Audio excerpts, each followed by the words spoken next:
Hello friends, I am Balam Ehekatl. In this video I want to talk to you about a concept that is basic to understanding the universe, and this concept is the ray of creation.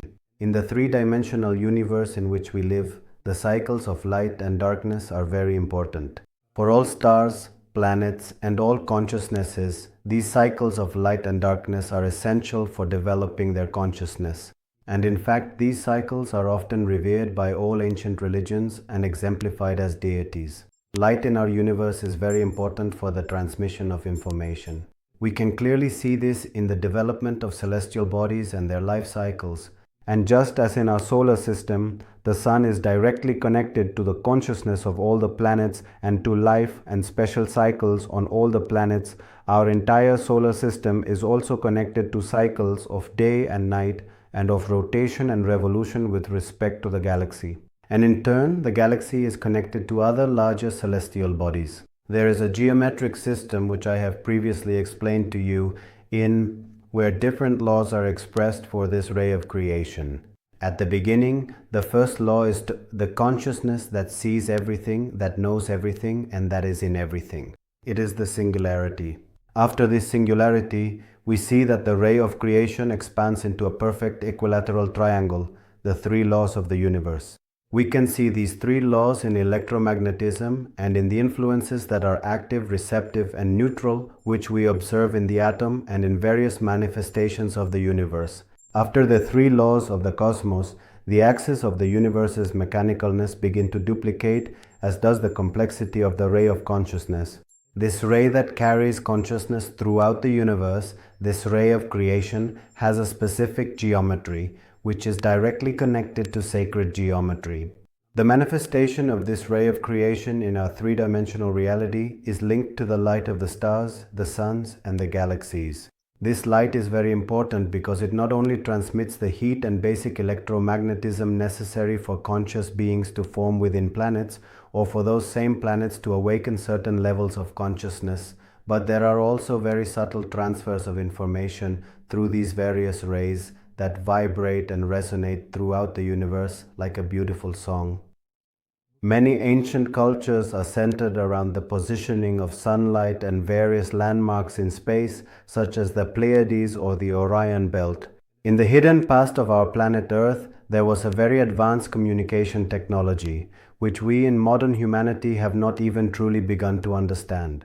All planets are full of energy, just like every conscious body, and planets have points or energy vortices that are very important, similar to the chakras or energy vortices that we also have in the human body.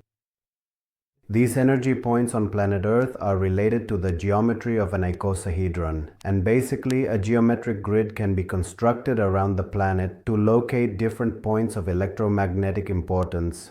At many of these points on the planet, there are specialized temples to channel this energy. Many of these temples or energy sites are now known to us and seen as pyramids. But what happened is that in ancient times, it was known that large stones serve as great musical instruments to resonate with very special vibrations. The main vibrations that were worked with were those of consciousness itself. In ancient times, tombstones were often placed, as is still done today, on the graves of the deceased so that their souls or consciousnesses could quickly connect in the pantheon or wherever all the gods are. Similarly, a huge stone or a set of huge stones placed over an energy vortex of planet Earth can project a great deal of energy and in turn connect with a very important universal energy. Ancient pyramids can be used as large antennas to communicate with beings in other parts of the universe and in other constellations. The technique with which they achieved this kind of interspatial and even interdimensional communication works as follows. When a human is initiated in the art of meditation, they can reach a point of consciousness and connection where their soul can be projected through an energetic flow. It is easy to reach a high level of meditation when we cut off all external stimuli. Nowadays, we replicate this technique with isolation tanks. In these tanks, the goal is to cut off all types of external stimuli so that mental projection can be amplified. Similarly, many of the pyramids had a kind of sarcophagus placed in strategic positions, but these were not designed for any mummy or deceased person.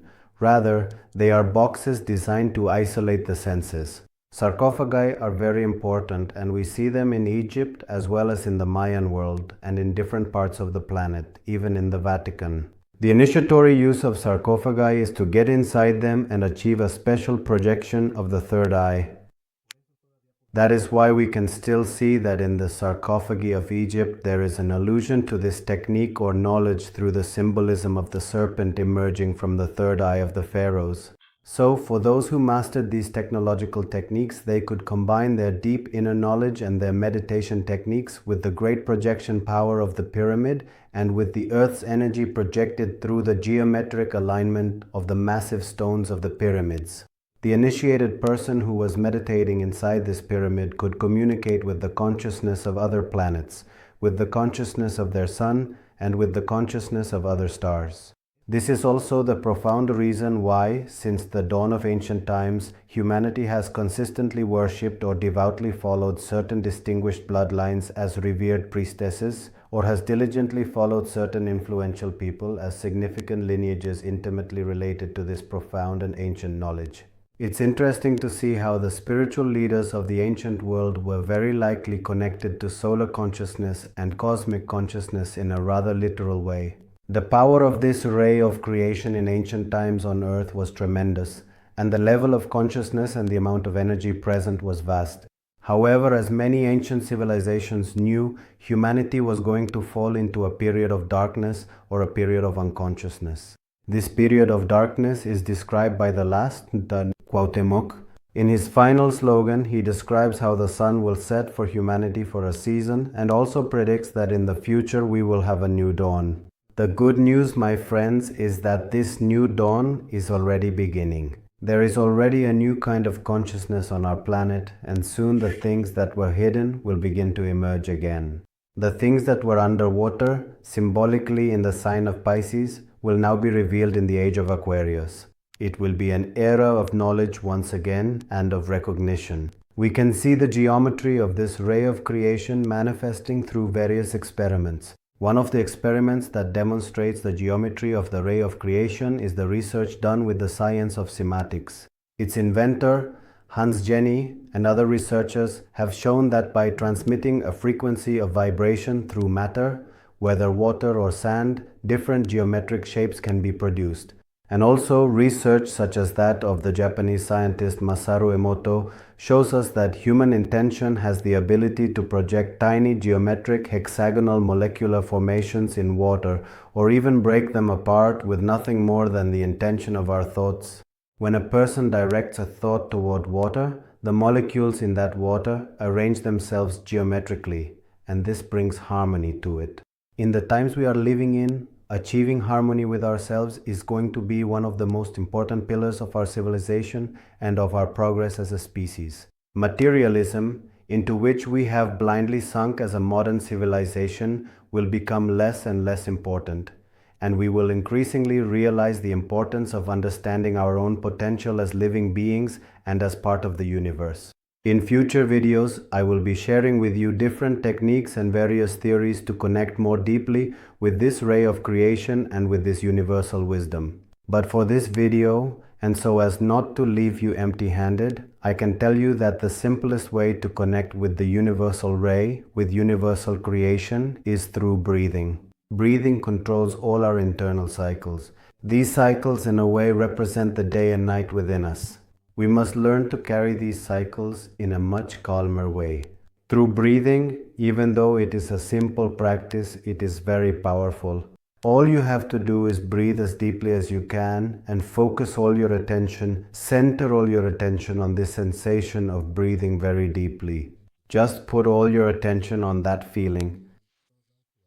For this video, we are going to do it. Breathe in and out. Let's make it as long as possible. Pay full attention to how you feel. Inhale deeply, feeling your lungs expand with fresh air. Exhale slowly, releasing all tension from your body.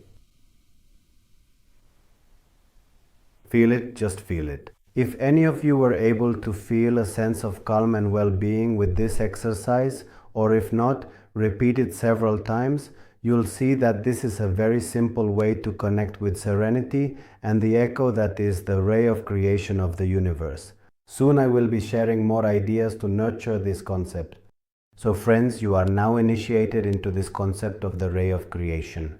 It has been a great pleasure for me to give you this initiation. I share this information with all my love and universal empathy so that humanity may advance in consciousness. A fraternal embrace to each and every one of you.